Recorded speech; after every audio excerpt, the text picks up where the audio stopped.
आकाशवाणी केंद्र भोपाल से प्रस्तुत हैं प्रादेशिक समाचार। पहले मुख्य समाचार। कृषि कानूनों के विरोध में हंगामे के कारण लोकसभा की कार्रवाई आज कई बार स्थगित हुई। राज्यसभा में राष्ट्रपति के अभिभाषण पर धन्यवाद प्रस्तुत पर चर्चा हुई।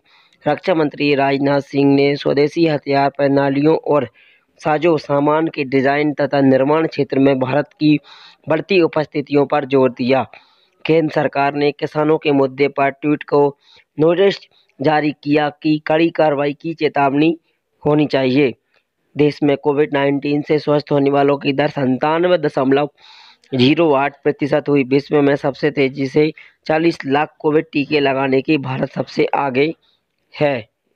कृषि कानूनों को लेकर विपक्ष के शोर शराबे के बाद लोकसभा की बैठक आज रात 9 बजे तक के लिए स्थगित कर दी गई है। स्थगित के बाद शाम 7 बजे जब सदन की बैठक शुरू हुई तो कांग्रेस, डीएमके, तृणमूल कांग्रेस, वामपंथी पार्टियों, समाजवादी पार्टी, शिवसेना और कुछ अन्य दलों के सदस्य सरकार के खिलाफ नारेबाजी करते हुए अध्यक्ष से आसमान के सामने आए।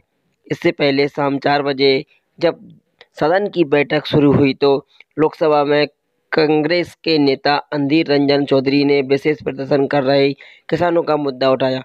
लोकसभा अध्यक्ष ओम बिरला ने उत्तरित सदस्यों से सदन में व्यवस्था बनाए रखने का आग्रह किया। उन्होंने कहा कि वे इस विषय पर चर्चा के दौरान उन्हें बोलने का पर्याप्त मौका देंगे, लेकिन हंगामा जारी रहा और सदन की कार्रवाई पहले शाम 4:30 बजे और उसके बाद 5 बजे शाम बजे और रात्रि 9 बजे तक स्थगित करनी पड़ी।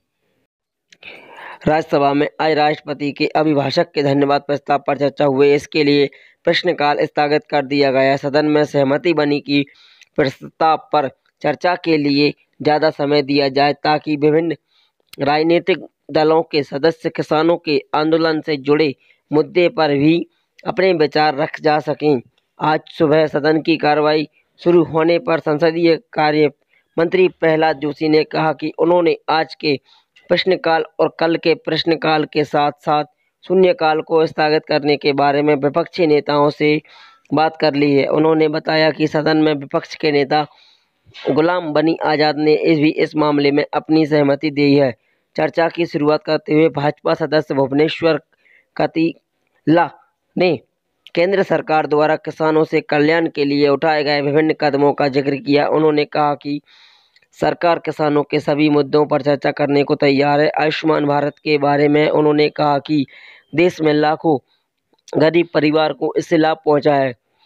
एक दूसरे भाजपा सदस्य विजयपाल ने कोरोना महामारी से निपटने के केंद्र सरकार के प्रयासों की सराहना की। चर्चा में भाग लेते हुए विपक्ष के नेता गुलाम नबी आज़ाद ने कृषि कानूनों को विरोध का हवाला देते हुए 3 कृषि कानून को निरस्त करने की मांग की। उन्होंने कहा कि किसानों के खिलाफ लड़ाई नहीं होनी चाहिए। श्री आज़ाद ने कहा कि अगर कृषि कानून को संसद की स्थगन समिति को भेजा जाता है तो बेहतर समाधान मिल सकता है। श्री आज़ाद ने 26 जनवरी को किसान के विरोध प्रदर्शन के दौरान लाल किला में हुई हिंसा निंदा की। उन्होंने कहा कि इसके लिए जिम्मेदार लोगों को कड़ी सजा मिलनी चाहिए। श्री आज़ाद ने कांग्रेस सदन राशि तृणमूल और कुल मीडिया कर्मियों पर देशद्रोह के मुकदमे दर्ज करने के लिए सरकार की कड़ी निंदा की। श्री आज़ाद ने जम्मू कश्मीर की स्थिति को जल्द बहाल करने की ऑल इंडिया अन्ना डीएमके पार्टी के नवीनीकृत ने चर्चा में भाग लेते हुए कहा कि तमिलनाडु सरकार को कोविड-19 महामारी के दौरान छात्रों को डिजिटल बुनियादी ढांचा प्रदान किया जाए।